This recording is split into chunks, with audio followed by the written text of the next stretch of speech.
Okay, this is the video for 6.2c. Number 1, they want you to multiply, if possible, then simplify.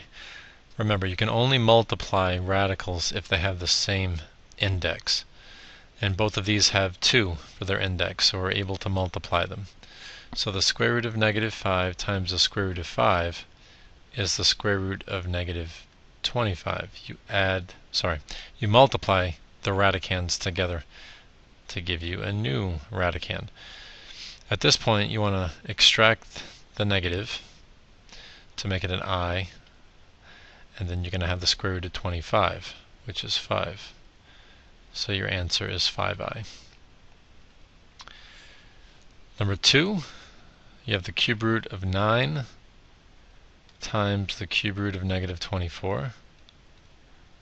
If you multiply those together, you're going to have the cube root of 9 times negative 24, which is negative 216. The cube root of negative 216 is negative 6, because negative 6 cubed is negative 216. So negative 6 is your answer.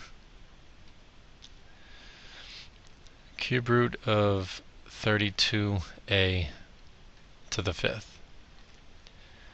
Alright, so we want to look for a perfect cube that's a factor of 32. And that would be 8. 8 times 4 is 32. And the 8 is what's able to be simplified here, the cube root of 8. Now for a to the 5th, the largest multiple of 3 that's equal to or less than 5 is 3. So we're going to break this down into a cubed times a squared. And that is a perfect cube. So if I simplify the cube root of 8, that's 2. And I simplify the cube root of a cubed, that's a. The rest can't be simplified. So I put it back in. I'm going to get 4a squared inside. And I don't have to use any absolute values here, since this is an odd index. Number 4. We have the cube root of negative 250. So the largest factor of negative 250 that's a perfect cube is 125. So negative 125 times 2 is negative 250. X to the 6th is a perfect cube, so I don't have to break that down. So I can simplify those two so far. Y to the 5th, we're going to take y cubed, and we're going to be able to simplify that. So the cube root of negative 125 is negative 5. The cube root of x to the 6th is x squared. And the cube root of y cubed is y. The rest we put back into the cube root.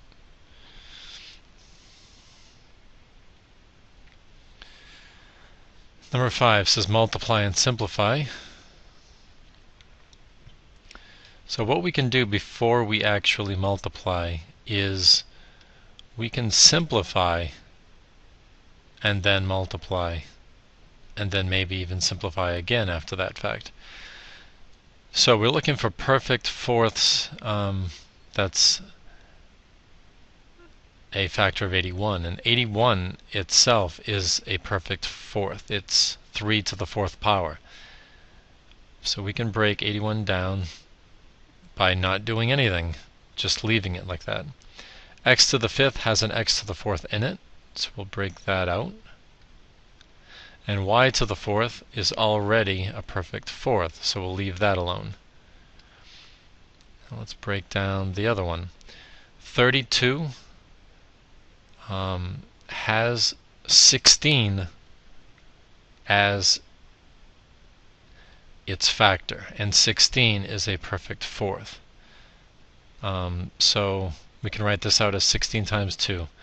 X cubed and y are not, they don't have exponents large enough to break them down.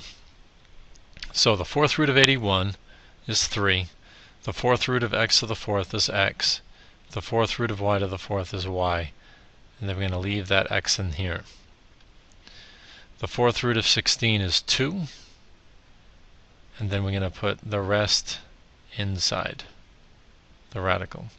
Now we're going to multiply these. 3 times 2 is 6, and then you've got your xy on the outside. And then we have the fourth root. We have 2. X times x cubed is x to the fourth, and we have y there. X to the fourth is itself a perfect fourth, so the fourth root of x to the fourth is x. So when I multiply the outside again by x, I'm going to have 6x squared y times the fourth root of 2y.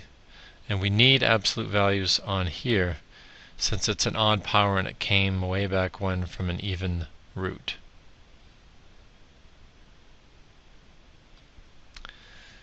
Number 6, rationalize the denominators. So let's make this a single fraction. A cube root of a single fraction. And what we're going to do is we're going to simplify that fraction, break it back up, and then rationalize it. So 12 and 10 can simplify.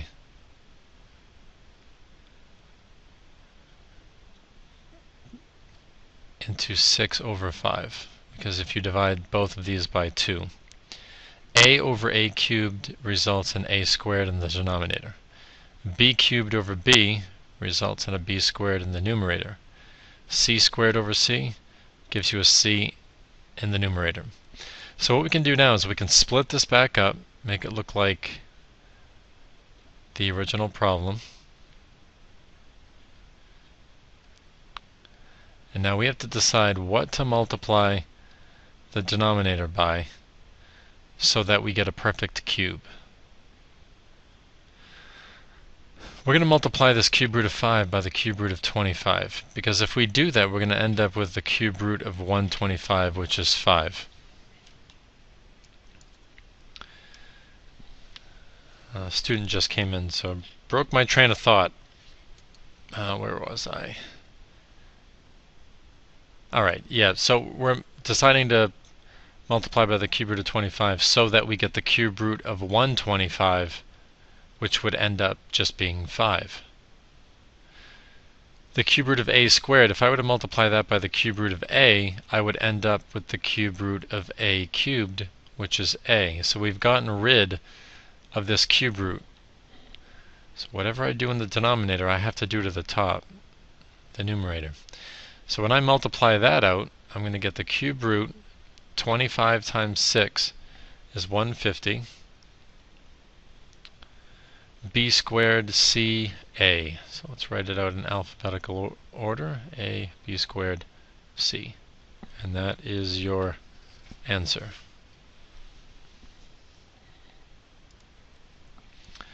Number 7, simplify. Well, this one's pretty simple because if you're looking at this original problem, it's the square root of all this stuff.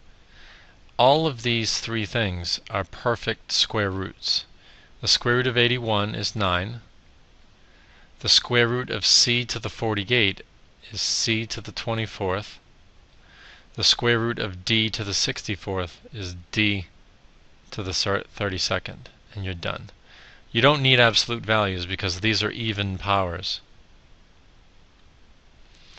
Number 8, synthetic division. We're dividing by x minus 2, so we're going to use a 2 here. So we have 5, negative 6, 3, and 11. We don't have to use any zeros to fill in any gaps. So bring down the 5, multiply, add down, multiply, add down, multiply, add down.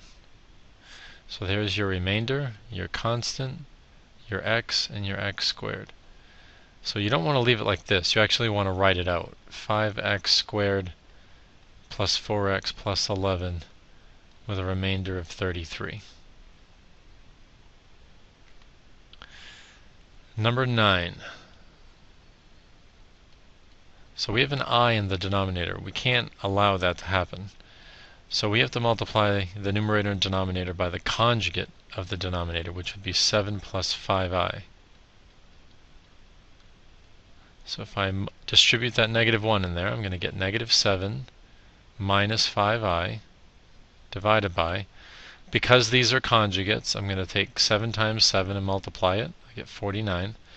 Then I'm going to have negative 5i times a positive 5i. That's negative 25i squared, which is plus 25. So you have negative 7 minus 5i, all divided by 74. Now, the problem wants you to write it in proper complex form, a plus or minus bi. So I'm going to separate this and write it out. So negative 7 74ths minus 5 74ths I. And that's your answer. Number 10, explain what is meant by a piecewise function. Well, a piecewise function is just basically a function that's broken up into pieces. It's chunks of the domain or a subdomain that give you subfunctions. So particular parts of the domain result in a particular kind of function. For example, if I have f of x, and when x is, let's say, greater than 0, it represents a line x plus 4. But only when it's greater than 0. If it was less than or equal to 0, maybe the function looks like a cubic. Something like this. So that from negative infinity up to and equaling 0, it looks like a cubic function, and then the second that it's greater than 0, it turns into a straight line. That's an example of a piecewise function. You've got subdomains here, and you've got sub-functions here. That's why it's called piecewise function. It's like a function that's broken up into pieces.